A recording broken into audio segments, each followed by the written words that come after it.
They introduced me as Marta, their longtime housekeeper. I heard it before I saw the faces, 12 pairs of eyes narrowing, smiling politely, but not warmly. The words fell like a slow, cold rain in the room where I once thought I belonged. It was a winter evening, a dinner party full of polished people with polished lives, and I was the shadow in the corner, the invisible helper carrying platters, refilling glasses, but not a woman, not a mother, not a grandmother, just Marta. The house was hers, the daughters, shiny floors, crystal chandeliers, the kind of place where laughter sounds rehearsed and everyone knows their role.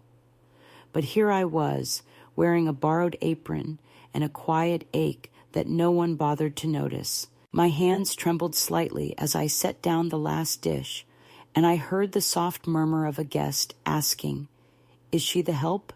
before the daughter answered quickly, as if trying to erase me from the room. "Oh, yes, she's been with us for years." Years. That was the word that stabbed hardest. Years of dinners cooked, birthdays celebrated, tears wiped away in silence, only to be reduced to a convenient story for perfect strangers. I stood still for a moment, the weight of the dress I had worn that afternoon suddenly feeling like a costume for someone else's play. A costume I'd worn so many times I forgot who I was underneath. I am Marta, though not the Marta they see. I am 76 years old and now live alone in a small, sunlit studio near the train tracks. It smells faintly of cinnamon and old varnish. Smells that remind me of the kitchen where I used to knead dough for my granddaughter's birthday cake. The same kitchen where I was no longer welcome to sit and rest my aching bones. My daughter's house was full of life, but not for me. I was the quiet ghost drifting between rooms, the familiar stranger who polished silverware and set tables, but never took a seat at the feast. The dining room where that night's party unfolded was cold, with the glow of crystal and candlelight, but it was colder still to my heart. I remember the precise way the daughter smiled, a smile that did not reach her eyes, the same eyes that avoided mine every time I looked up, as if afraid to recognize the woman who had given so much of herself for so many years. I remember feeling the weight of the stares, the murmurs, the polite questions that sought to confirm the story the daughter told. "She's the housekeeper." As if that simple phrase could wipe away decades of shared memories, of love given and overlooked. I was the unpaid labor disguised in soft cotton gloves, the invisible hand behind every celebration, every holiday, every family dinner where my name was never spoken. I did not speak that night. I did not cry. There was a strange stillness inside me, a hollow calm that comes only when the heart has been broken quietly too many times to count. The guests chatted around me, their laughter tinkling like fragile glass, and I moved between them like a shadow, serving drinks, carrying plates, pretending that the sting behind my eyes was just a tired reflection from the overhead chandelier. It was not the first time I had been erased, but it was the most public. The daughter had carefully curated this image, the one she wanted her colleagues and friends to see. A polished life, a perfect family, and an older woman who belonged somewhere else, preferably out of sight. I wondered, in the quiet moments between serving salad and pouring wine, how many others in that room saw me as I was, a woman who had sacrificed pieces of her own identity to build a family, only to be told, in a single sentence, that she was no one. Marta. Not mother, not grandmother, just Marta. Later, when the guests left and the house quieted, I sat in the empty kitchen and let the silence wash over me. I took off the apron and folded it carefully, placing it on the counter beside a faded photograph of my daughter and me, taken years ago when the world seemed kinder. The walls echoed with the faint scent of rosemary and citrus, a stark contrast to the bitterness in my chest. I looked around at the immaculate space, at the polished silver and the crystal glasses waiting to be packed away, and I realized how far I had drifted from the woman I once was. The woman who had baked bread with her own hands, who had sewn costumes for school plays, who had held her daughter's hand through every scraped knee and broken heart. That woman had been slowly erased, replaced by an invisible presence, a helper, a shadow named Marta. I am 76 years old, and though the years have folded their stories into my bones, they have not yet stolen my voice. Now, in this small room, smelling of cinnamon and old varnish, I am learning to speak again. The night of that dinner party was a fracture, a sharp crack in the foundation of my life, but it was also a beginning, because beneath the weight of invisibility, beneath the quiet erosion of my identity, there is still a woman who remembers how to stand, how to speak, how to reclaim her name. Marta is not a housekeeper. Marta is a woman who once dreamed of being seen, not as a shadow, but as herself. And now, with each breath, with each step away from that polished dining room, I am becoming that woman again. The night I realized the distance between us was no accident came quietly, wrapped in the hum of polite conversation and clinking glasses, but its impact struck deep and without warning. The catalyst that shattered whatever fragile illusion I had left unfolded not in a dramatic confrontation, but in the small, merciless details that slipped through the cracks of that evening's carefully constructed facade. I had spent the afternoon preparing for that dinner party, much as I always did, chopping vegetables, stirring sauces, and setting the table with a care born of decades of loving labor, the kind that goes unnoticed until it is absent. The house was alive with laughter and chatter, yet I was already a ghost in my own story. I moved through the rooms like a shadow, cast by the daughter I once trusted to see me, only to find that she chose to see something else entirely. It was shortly after the guests arrived that I overheard her, my daughter, speaking softly to one of the women from her husband's office. Their voices were just above a whisper, but I caught every word with the clarity of a heartbreaking. "Marta," she said, "has been with us for years. She helps keep everything running smoothly." The words landed like a hammer, blunt and heavy, stripping me bare in front of strangers. I was not a mother, not a grandmother, not family. I was a hired hand, an employee, a convenient prop to bolster the polished image my daughter wanted the world to see.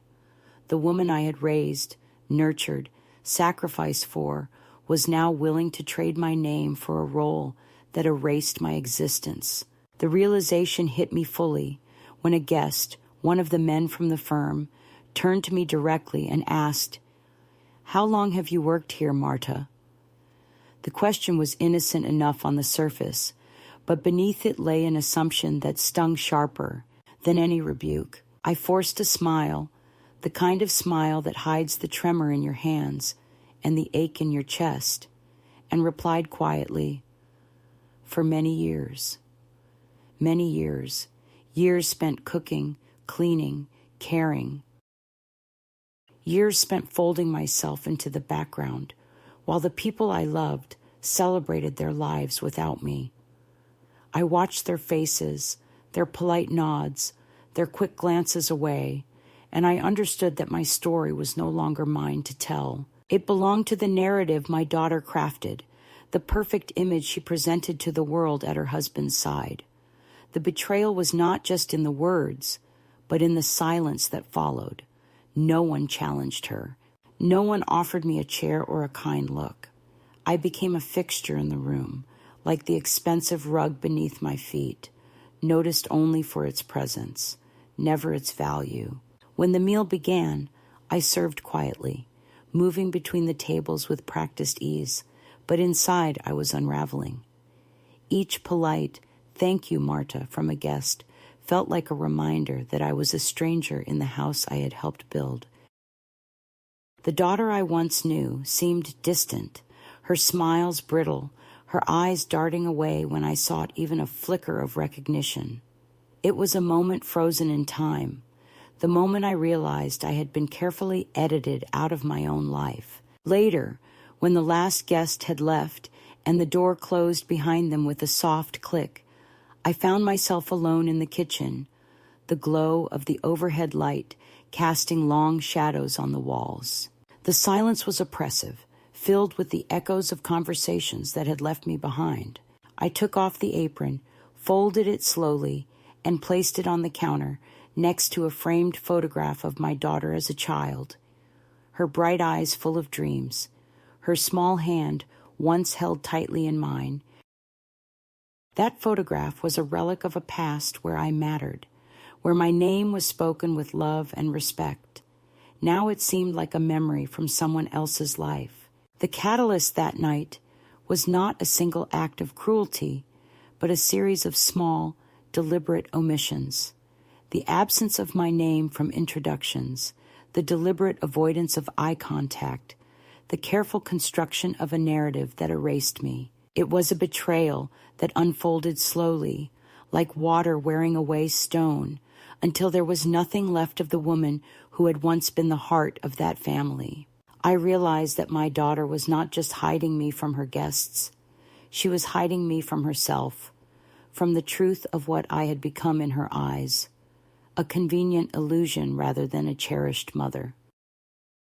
I remember standing by the window, watching the streetlights flicker outside as the night deepened.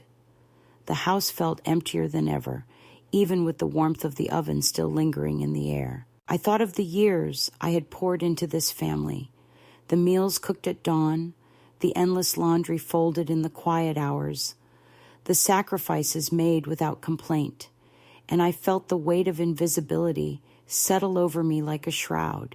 The daughter I loved had replaced me with a fiction, a story that served her need for control and image. And in that moment, I knew that the distance between us was no longer something I could cross with silence or patience. That night marked a turning point. It was the moment when the careful mask of family fell away, revealing the raw truth beneath. I was no longer seen as a person, but as a role to be played, a script to be followed. The catalyst was the daughter's betrayal, yes, but also my own awakening. The painful recognition that to reclaim myself, I would have to step out of the shadows she had cast. I could no longer be Marta, the housekeeper, the silent helper, the erased mother. I had to find a way back to the woman who still lived beneath the weight of neglect, the woman who still remembered her name. As I stood alone in that quiet kitchen, I made a decision. The woman in the mirror, the one who wore the apron-like armor, who moved through the rooms like a ghost, would not be the woman I was tomorrow. The daughter's words, the guest's assumptions, the silence that followed, they were a call to action, a spark that ignited a fire I thought had long since burned out. I would no longer allow myself to be invisible. I would no longer accept the role they had assigned me. The catalyst was not just a moment of betrayal. It was the first step toward reclaiming my story, my dignity, and my life. That night before I went to bed, I took out the box where I kept the wedding dress my daughter had worn years ago, the dress I had helped mend with my own hands. I unfolded the delicate fabric, the lace and silk shimmering faintly in the dim light. I thought of the daughter who had once dreamed in that dress, the daughter who now refused to see me as anything but a shadow. And I whispered to myself, this dress is not just fabric. It is the memory of a woman who was seen, loved, and valued, and so am I. That whispered promise was the quiet beginning of a new chapter, one that I would write on my own terms, with no apologies, no excuses, and no erasures. The catalyst had done its work. It had broken the silence, shattered the illusion, and left me standing at the edge of a new path. I did not yet know where it would lead, but I knew one thing for certain.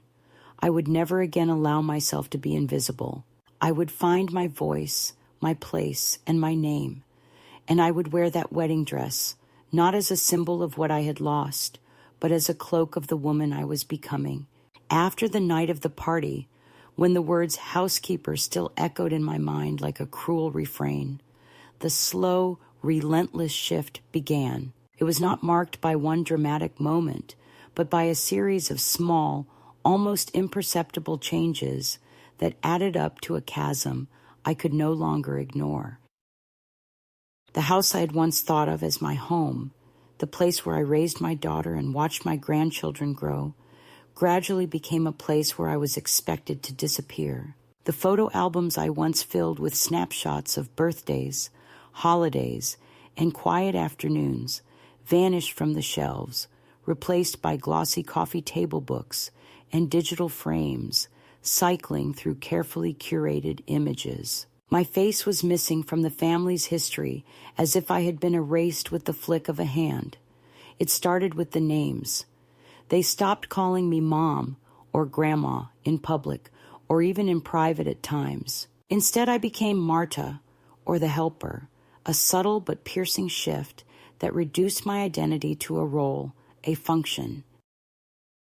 When I corrected my granddaughter gently one day, telling her, "I'm your abuela, not just the helper," she looked at me with confusion, as if I were asking her to believe in a fairy tale.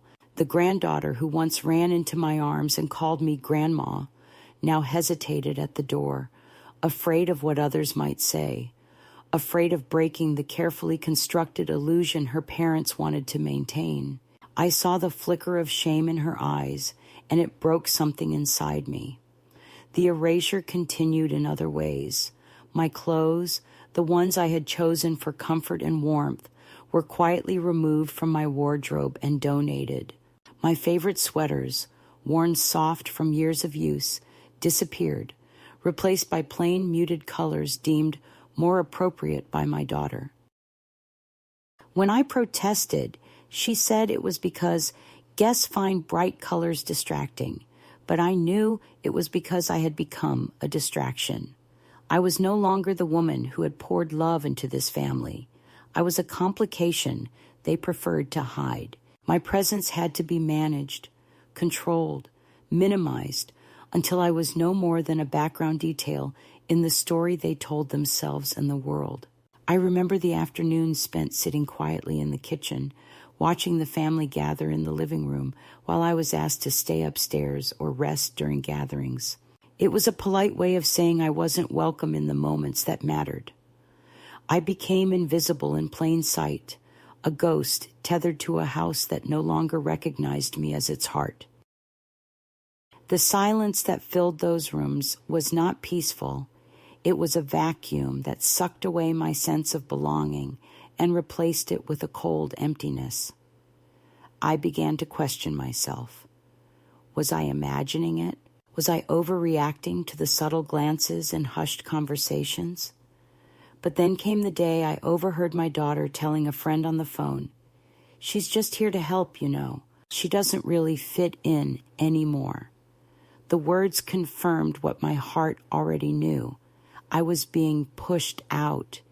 Yet even as the weight of invisibility pressed down on me, I held on to the routines that connected me to my past and to myself. I continued to cook the meals that had fed my family for decades, folding tortillas with the same care, seasoning soups with memories steeped in love.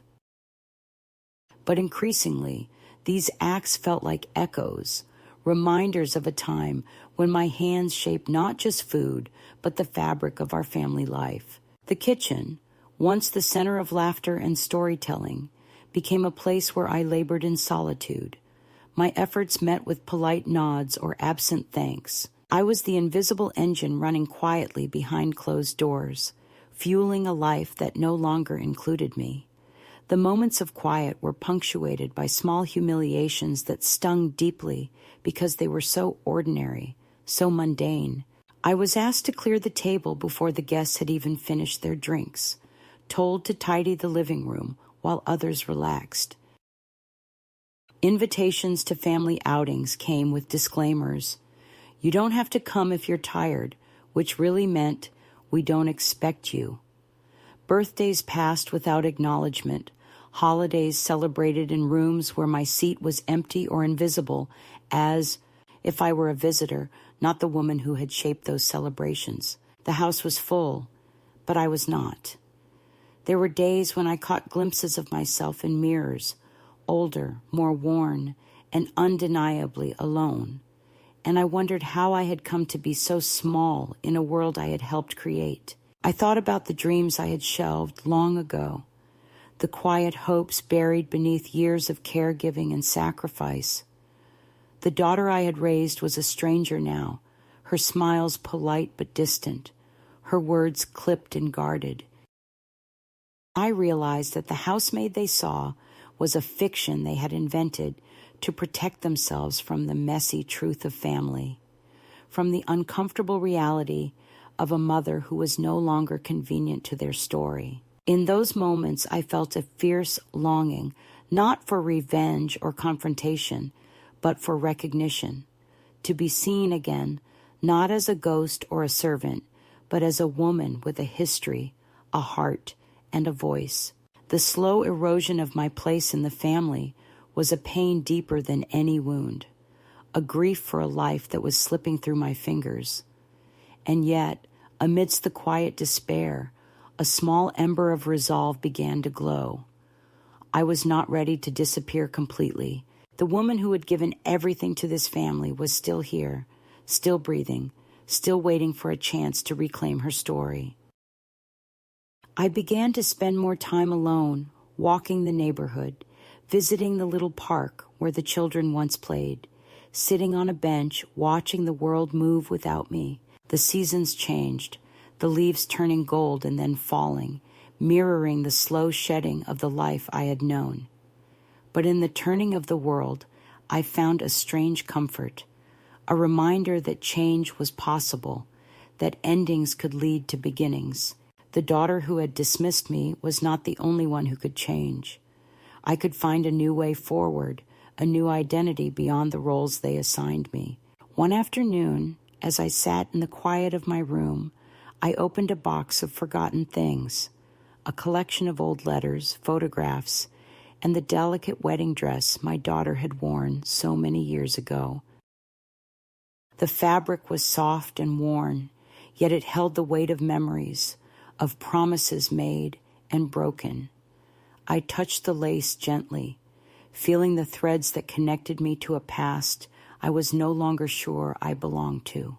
That dress was a symbol of a life once shared, of love and hope, and the slow unraveling that had followed. It was also a reminder of who I had been and who I could still become. The first escalation was not a loud upheaval, but a quiet dismantling, a subtle but relentless fading into the background of a family that had stopped needing me. It was the stripping away of my identity piece by piece until I was left to wonder if I still had one. But it was also the stirring of a new awareness, a flicker of something stubborn and bright beneath the layers of neglect. I was not yet ready to be erased. I was beginning to see the cracks in the walls they had built around me, and with each breath, I felt the first tentative steps toward reclaiming my place in the world, not as a ghost, not as a helper, but as myself. The turning point came quietly, without fanfare or announcement, in the small hours of a restless night when the house was empty and the world outside held its breath beneath a heavy sky. I found myself in the dusty storage room, the forgotten corner of the house where time seemed to stand still, and there, beneath a faded tarp and a stack of boxes, I discovered the wedding dress. It was folded carefully, as if waiting for me to remember. The fabric was delicate, soft with age, embroidered with lace that traced the outlines of a dream long since faded.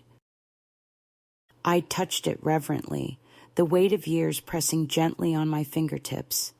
And in that moment, I felt the old Marta stir, a woman who had once dreamed beyond the walls of this house, who had believed in love, in family, in herself. I took the dress into my arms and carried it upstairs to my room, where the walls were bare and the light was dim. Alone, I slipped out of the muted clothes that had become my uniform of invisibility and carefully stepped into the dress. The fabric brushed against my skin like a whisper from the past, and I looked at myself in the mirror, not as a forgotten helper, but as the woman I once was.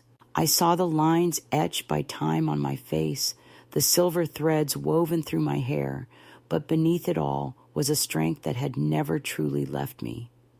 Wearing that dress, I felt a surge of defiance, a quiet rebellion against the erasure I had endured. It was not a cry for attention or a plea for pity, but a statement of existence. I was here. I was still here. The reflection in the mirror was not the fragile figure I had imagined myself to be. It was a woman who had given everything and still had something to give. The dress was more than fabric and thread. It was a symbol of what I had lost and what I could reclaim. I whispered to the woman in the glass, "You are not invisible." The words tasted like hope, bitter and sweet all at once, and for the first time in a long while, I allowed myself to believe that maybe, just maybe, there was a way forward. That night, I did not wait for anyone to notice or acknowledge me. I did not seek permission or approval. I stood in that dress, alone but unbowed, and made a silent promise to myself. The years of being unseen, unheard, and unvalued would not define me any longer.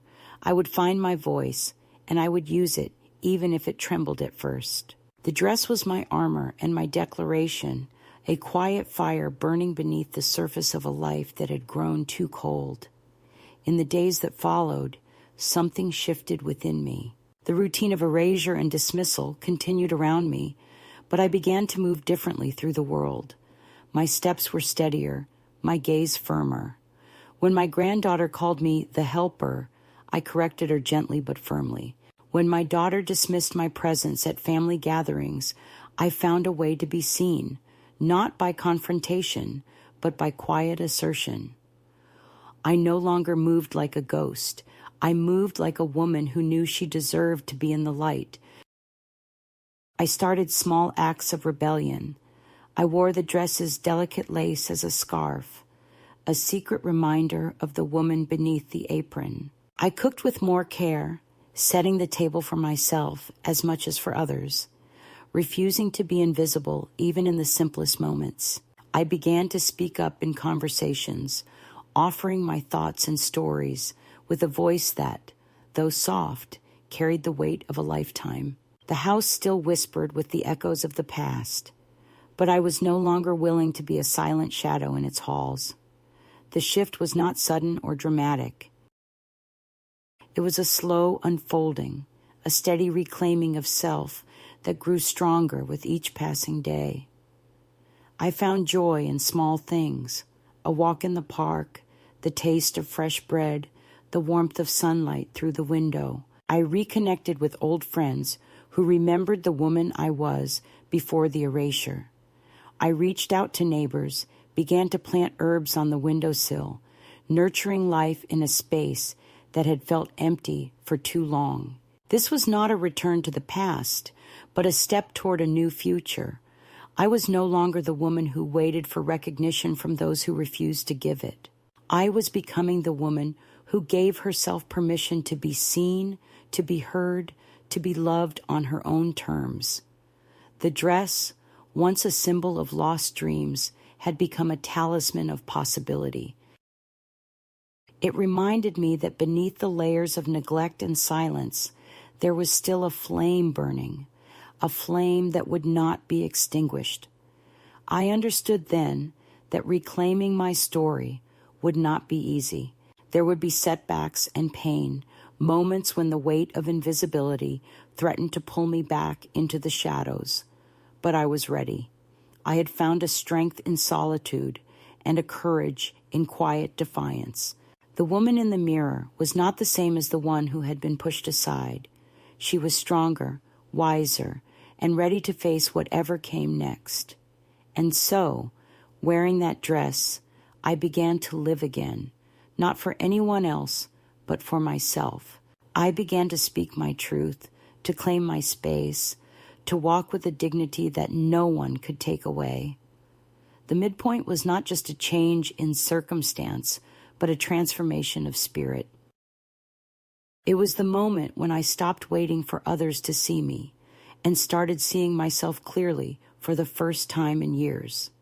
It was the moment I became whole again. The days that followed the quiet rebellion of the dress were filled with a strange mixture of hope and uncertainty, as though I were walking a narrow path between two worlds.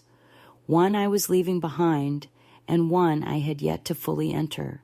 The house, once a sanctuary and later a prison of invisibility, began to feel like a battleground where old wounds reopened and new challenges arose. The second escalation was not marked by a sudden outburst or confrontation, but by the slow, unrelenting pressure of the past, pressing against the fragile new life I was trying to build. It was a test of my resolve, a reminder that the road to reclaiming oneself is never easy or straightforward. One afternoon, as the light filtered softly through the lace curtains, a letter arrived. The envelope was thick, heavy with the weight of words I both dreaded and needed to hear. It was from my granddaughter, Kira, the one family member who had always seen me, not as a shadow, not as a role, but as herself. Her handwriting was careful, deliberate, the kind of handwriting that speaks of thought and care. She wrote of worry, of confusion, of nights spent wondering where I had gone. She begged me to come home, to call, to tell her I was safe. Her words were a lifeline tossed across the chasm that had grown between us, and I held the letter close, reading and rereading it until the edges softened in my hands. But the letter was also a reminder of the distance I had traveled, the physical miles between me and the house where I had been unseen, but also the emotional gulf that stretched wide and deep. I did not respond immediately. I was not yet ready to bridge that gap, to reopen wounds that were still healing. The letter was a small spark of connection, but it was also a test. Could I forgive the silence, the betrayal, the years of neglect? Could I return to a family that had so thoroughly erased me? For now the answer was no, but the letter gave me something precious, hope that the ties of blood, though frayed, were not entirely severed. Around the same time, another presence re-entered my life, a visitor I had not expected. Lisa, my daughter, appeared at the cafe where I had begun to rebuild a life of my own, working quietly among strangers who knew nothing of my past. She was different than I remembered, tighter, more polished, with a smile that didn't quite reach her eyes. There was a hesitation in her step, as if she were unsure whether she belonged in this new world I was creating, or if she even wanted to. She stood stiffly by the pastry display, pretending to read the chalkboard menu, avoiding my gaze until I finally turned to face her. "Can we talk?" she asked, her voice low and strained, as though the words themselves were a confession. I nodded and led her to a quiet booth in the corner. The cafe was nearly empty, just the soft murmur of other patrons and the distant hiss of the espresso machine filling the space between us. Lisa's eyes searched mine, looking for something I was not sure I was willing to give. She spoke of panic and fear, of the family's worry when they realized I was gone, of the chaos that had erupted in my absence. She said she never intended to hurt me, that she was trying to protect the family's image, to keep everything from unraveling, but her words felt hollow, rehearsed, and I saw behind them the familiar armor of denial and control. When I reminded her of the night she introduced me as Marta, our longtime housekeeper, her face flushed with embarrassment, but she did not apologize. Instead, she asked for forgiveness in a way that felt more like a transaction than a true reckoning, a hope that I would return quietly, accept the diminished role, and restore the illusion of family harmony. But I was no longer that woman. The wounds were too deep, the betrayals too many. I told her gently but firmly that I would not go back to a life where my name was a secret and my presence a convenience. The visit was a storm of emotions: anger, sorrow, regret, and a faint glimmer of understanding. Lisa left before the coffee was finished, leaving me alone with the bitter aftertaste of a conversation that changed nothing. The family's attempts to reclaim me felt like grasping at shadows, desperate and ineffective. I was no longer theirs to control. Not long after Lisa's visit, a package arrived. A thin envelope with no return address, the kind of thing that sets a heart racing with both fear and curiosity. Inside was a letter from Adam, my son, a letter that laid bare the family's version of events. He accused me of abandoning them, of making a scene by disappearing without warning, of causing stress during what was supposed to be a joyous vacation. His words were sharp, cold, and carefully measured to paint me as unreasonable and selfish. He wrote of Lisa's tears, the children's confusion, the chaos I had left in my wake, but there was no mention of the hours I had waited alone in the airport lounge. No acknowledgement of the silent rejection that had pushed me away. Reading his letter, I felt a mix of emotions: hurt, disbelief, and a profound sense of betrayal.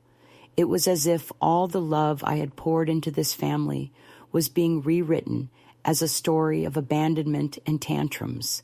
The legal tone of his words, the thinly veiled threats wrapped in concern, made it clear that the family was preparing to fight for control, to assert their version of the truth as the only one that mattered. But I refused to be drawn into their game. I folded the letter carefully and placed it aside, a symbol of the final barrier between us. In the midst of this turmoil, my world grew in unexpected ways. Arthur, a quiet man I had met at the cafe, became a steady presence, a reminder that connection could be found outside the confines of family and old wounds. His kindness was simple but profound, a steady anchor in the shifting tides of my life. We talked of birds and books, of small things that mattered, and in his company I found a balm for the loneliness that had threatened to consume me. Arthur did not ask for explanations or apologies. He simply offered friendship and a quiet acceptance that I had not known I needed. The family's efforts to reclaim me grew more desperate. Lawyers appeared at the cafe, formal letters arrived, and phone calls came with increasing urgency and veiled threats. They questioned my well-being, my choices, and my capacity to live independently. But I stood firm, supported by the small but growing network of people who saw me for who I truly was. I had learned to say no, to demand respect and recognition on my own terms. The daughter and son who had once silenced me now faced a woman who would not be silenced again. The crescendo of this escalation was not a shouting match or a dramatic confrontation, but a quiet, unyielding refusal to return to a life of invisibility. When a lawyer came to speak on behalf of my family, I listened with calm resolve and told him plainly that I was not a pet to be controlled or a problem to be solved. I was a woman of sound mind, living in a safe environment, and any further attempts to contact me under the guise of concern would be considered harassment. It was a declaration of independence, a legal and emotional boundary that could not be crossed. In the weeks that followed, I continued to build a life that belonged to me alone. I took on extra shifts at the cafe, walked new neighborhoods, and slowly reclaimed the joy of small pleasures. The ache in my feet and hands was a reminder of my resilience, each step a testament to my refusal to be broken. I found solace in cooking, in tending to a small garden window box, and in the company of those who welcomed me without conditions. The second escalation was a crucible that tested my strength and forced me to confront the ghosts of my past, but it also revealed the depth of my courage and the power of choice. The family I had lost was still part of my story, but no longer the author. I was writing new chapters, ones filled with honesty, dignity, and the quiet defiance of a woman who would not be erased. The path was not easy, and the wounds were still raw, but I walked it with my head held high, wrapped in the knowledge that I was no longer alone, no longer invisible, and no longer silent. The moment of climax was not heralded by fanfare or shouting. It arrived quietly, with the subtle weight of finality that only those who have borne years of silence and invisibility can understand. It was a moment born not out of anger, but out of a deep and steady resolve, the kind that grows from the soil of countless small betrayals and the slow, painful reclaiming of oneself. I remember the evening clearly, the air heavy with the scent of rain and the distant hum of the city settling into night. The house, once filled with the bustling noise of family life, now felt like a stage where I was no longer an actor, but a ghost, unseen, unheard, forgotten. Yet on that night, I decided I would no longer be a ghost. I had been asked again to serve a family dinner, the latest in a string of social gatherings where my presence was tolerated only because I was useful. The guests were expected, the house prepared with the precision of a theater set, each detail arranged to perfection. The daughter, with her rehearsed smile and sharp eyes, motioned me to put on the apron and get to work. It was the same old script, the silent servant, the invisible mother. But inside me, something had shifted irreversibly. I did not move with the quiet submission I once knew.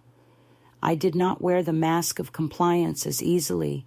That night, I wore something else beneath the apron, a memory, a symbol, a statement, the wedding dress I had found and worn in solitude, now hidden under the simple fabric that everyone expected me to wear.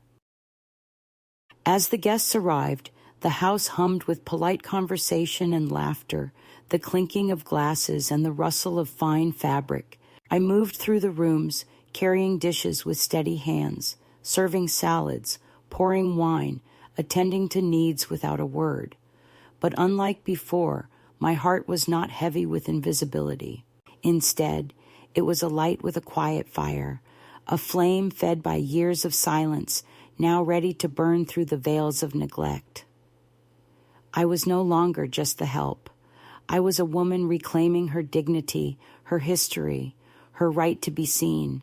The evening progressed, the meal was served, and the guests murmured their compliments, unaware of the storm beneath the surface. Then, in a moment that seemed to suspend time, I stepped into the dining room, carrying the final course. The room fell quieter, a hush descending as I moved to the center, the soft rustle of the dress beneath my apron catching a few glances. Slowly, deliberately, I removed the apron and laid it on the polished wooden table, the fabric whispering like a secret in the dim light. There was a pause, a breath held, a flicker of confusion and surprise in the eyes of the guests and my daughter alike. I stood tall, the dress flowing around me like a mantle of years past and promises unkept. I looked at my daughter, who sat frozen in a seat she once claimed as her own, her smile faltering for the first time. "This will be the last meal I serve in a home that forgot my name," I said softly, my voice steady and clear, carrying across the room like a bell tolling for the end of silence. The words hung in the air, heavy with truth and finality. No one spoke. No one moved. The room was thick with the weight of all the years of unspoken pain and erased memories. Then I turned and walked away, each step deliberate, each movement a reclaiming of space that had long been denied me. I did not slam the door behind me, nor did I wait for apologies or tears. I packed my bag slowly, carefully, as though each folded garment was a piece of myself being gathered and saved. I left the house not as a defeated woman, but as one who had finally found her voice, who had drawn the line between what was and what could never be again. Outside, the night air was cool and fresh, a balm to my raw skin and bruised spirit. I breathed deeply, feeling the weight of years lift slightly from my shoulders. I walked without looking back, my footsteps echoing softly on the pavement, a steady rhythm marking the path of a woman who had taken back her story. The house, with its empty rooms and polished surfaces, was behind me now, a place that had held memories but had also tried to hold me down. I was free. In the weeks that followed, the world outside seemed brighter, more open, filled with possibility. I found a small apartment where the walls were my own, where the light poured in through simple curtains, and the sounds of the city became a soothing backdrop rather than a reminder of isolation. I began to fill my days with things I had long neglected: reading, gardening, walking in the park where the trees whispered stories of renewal and resilience. I reconnected with old friends and found new ones, people who saw me as I was, not as a shadow or a role. The letter from my granddaughter came again, this time filled with hope rather than worry.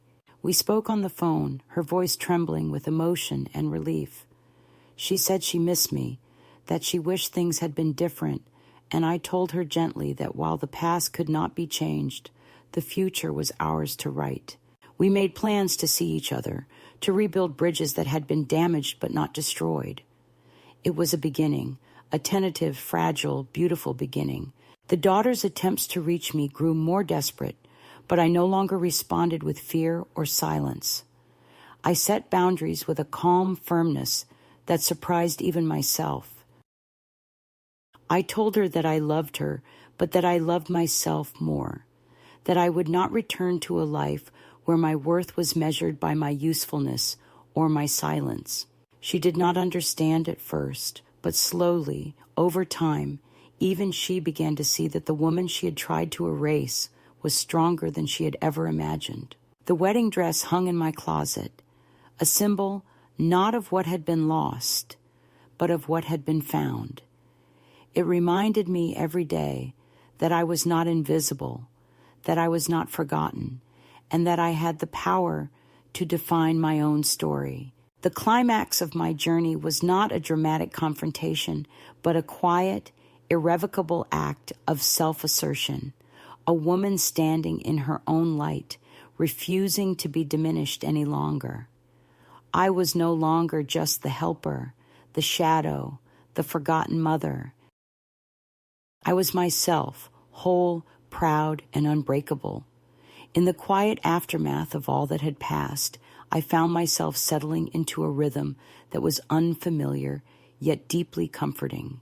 The sharp edges of betrayal and loss softened into something gentler, a calm acceptance that came not from forgetting the past, but from choosing to live beyond it. The small apartment where I now lived smelled of old books and fresh coffee, a space that was mine in every sense of the word. Here, I was no longer the woman hidden behind roles or the invisible helper, but simply myself, a woman with a history, scars, and a newfound sense of freedom. The mornings began with sunlight filtering through thin curtains, casting warm patterns across the floor. I made coffee in a chipped mug I had found at a second-hand store, the ritual simple but grounding. Sometimes I would sit by the window, watching the world move outside, while I traced the lines of my own story in the quiet. The loneliness that had once pressed heavily upon me had lifted, replaced by a solitude that felt like a choice rather than a sentence. I was learning to be alone without feeling invisible. One afternoon, the doorbell rang softly. I opened the door to find a neighbor, a woman from down the hall whom I had exchanged nods with but never spoken to. She held a bundle of fabric in her hands, a dress she wanted altered. "I heard you used to cook for a big family," she said with a shy smile. "Maybe you could teach me sometime?" Her words were simple, but they carried a weight that surprised me. It was an invitation, a bridge, a reminder that connections could be built anew, on different terms. I smiled back, a real smile that reached my eyes, and said, "Only if you call me by my name." It was a small moment, but it felt like a victory, a reclaiming of identity and respect that no one could take away. This new life I was building was not grand or perfect, but it was honest and it was mine. I was no longer defined by what I had lost or what others had decided for me. I was defined by the choices I made each day to live fully and authentically. The letters from my granddaughter, Kira, came more frequently now. We spoke often, sharing stories and laughter, rebuilding the bond that had frayed but never truly broken. There was no rush, no pressure, only a gentle unfolding of love and understanding. The wounds of the past were still there, but they no longer controlled the present. I found peace in the spaces between words, in the quiet presence of connection without expectation. Sometimes I thought of my daughter, of the woman who had tried to erase me, and I felt a complex swirl of emotions, sadness, disappointment, but also a deep compassion. I understood that her actions were born of fear and control, not cruelty. We were both trapped in roles we had inherited and struggled to escape. But I knew that my path was different now. I would not be drawn back into the shadows. I had stepped into the light, and I would stay there. In the evenings, I often sat by the window with a book in my lap, the world outside dimming into twilight. The apartment was quiet, except for the soft ticking of a clock and the occasional distant sound of footsteps in the hallway. I wrapped myself in a shawl I had knitted, feeling the warmth seep into my bones. These moments of stillness were precious, a sanctuary where I could breathe and simply be. The wedding dress, once a symbol of loss and invisibility, now hung in my closet like a trophy of survival and self-discovery. It reminded me daily that I was not defined by the roles others had assigned me, but by the strength and dignity I claimed for myself. I had worn it once more, not for a party or a performance, but as a quiet declaration of identity and resilience. It was a garment woven with memories, pain, hope, and the unyielding will to live on my own terms. If this story reaches you, if you find yourself in the shadows, cast by others who refuse to see you, know this: you are not invisible. You are not forgotten. You are the author of your own story, the keeper of your own light. It is never too late to reclaim your name, your dignity, your life. You do not need anyone's permission to be seen, to be heard, to be loved, especially by yourself. I am still here, still standing, still choosing every day to live with courage and grace. And if you are ready to take that step, to walk out of the silence and into your own light, then I will be here, waiting to hear your story, to share in your strength, to remind you that you are never alone,